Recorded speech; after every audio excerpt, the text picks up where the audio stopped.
All right, Frank Reich talking to Mike Tirico. And look, Phillip Rivers, as I said last week, at $25 million for him, $25 million for Breeze, $25 million for Brady, Rivers should be wearing a ski mask because I don't think at this point he's in that same class as them. We saw, I think, the disintegration last year. Are they justified in thinking that there is a major upgrade from Jacoby Brissett to Phillip Rivers in Indianapolis, Chris? Well, yeah, I do. I think they are justified in that. Philip Rivers, first off, yes, it wasn't perfect last year. We saw some bad interceptions and some big moments, and that's plagued him a little bit, towards the end of his career with the Chargers in general, other than 2 years ago when they went 12-4. But I still think, man, he's a hell of a playmaker still. He's still tough and fearless in the pocket and willing to push the ball down the field. And I think that this is the most well-rounded offense he's been a part of in a number of years. It's not going to always have to be about him making big plays in the pass game. With this offensive line and, what they did in the draft and running backs and, of course, some receivers that they have on the team that are talented as well already, I look at it as being a better support system around Phillip Rivers, especially with the pass protection and the threat of the running game behind, the big blue wall there. So I get it, and I certainly don't think if I was a head coach or Chris Ballard or anything like that, I don't know if I could have trusted Jacoby Brissett to go into the year the way it looked at the end of the season last year. When he came back from the injury, it was really, really shaky. And I think ultimately that's probably what led Indianapolis to kind of investigating the quarterback market. But what if he was just still injured? Right? I feel so bad for the guy. They started 5-2, and we were talking about what a brilliant move it was for them to extend the contract to Jacoby Brissett, and he's their guy, and they're not going to miss a beat from Andrew Luck to Jacoby Brissett. He suffers the knee injury against Pittsburgh. He misses some time, and then he comes back, and we see a decline, and it's like not even taking into consideration that maybe his knee was still messed up, and I feel like the team didn't take that into consideration either.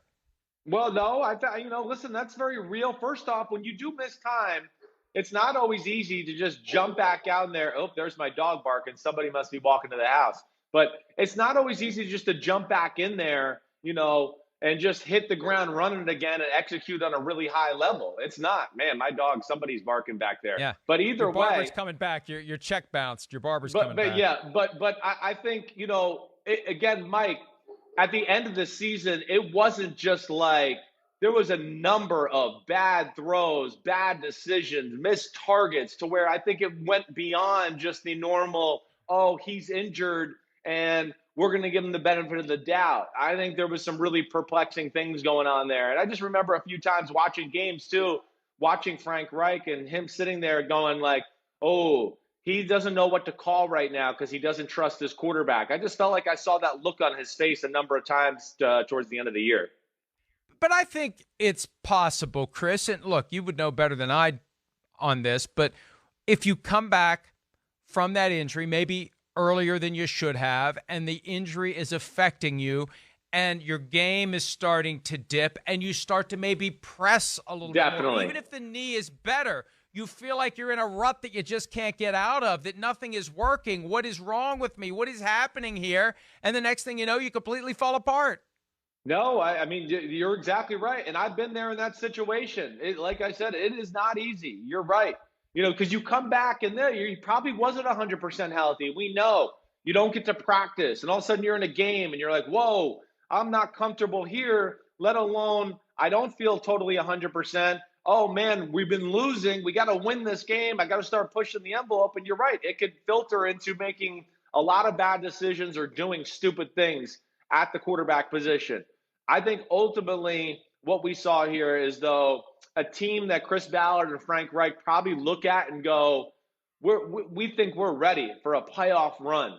And maybe they view themselves as a Super Bowl contender. And maybe the guy like Phillip Rivers walking in the locker room gives the rest of the team that confidence and credence just to be like, okay, we got a guy that's, been there, done that. Yeah, he hasn't got the Super Bowls, but he's in the AFC Championship game and a lot of playoff games. More of a proven commodity to maybe take advantage what the team has and give it that little extra confidence that a great quarterback like Phillip Rivers or Brady or Breeze can give a locker room. Hi, I'm Mike Tirico, and thanks for watching. Make sure to hit subscribe for the latest news and highlights From NBC Sports.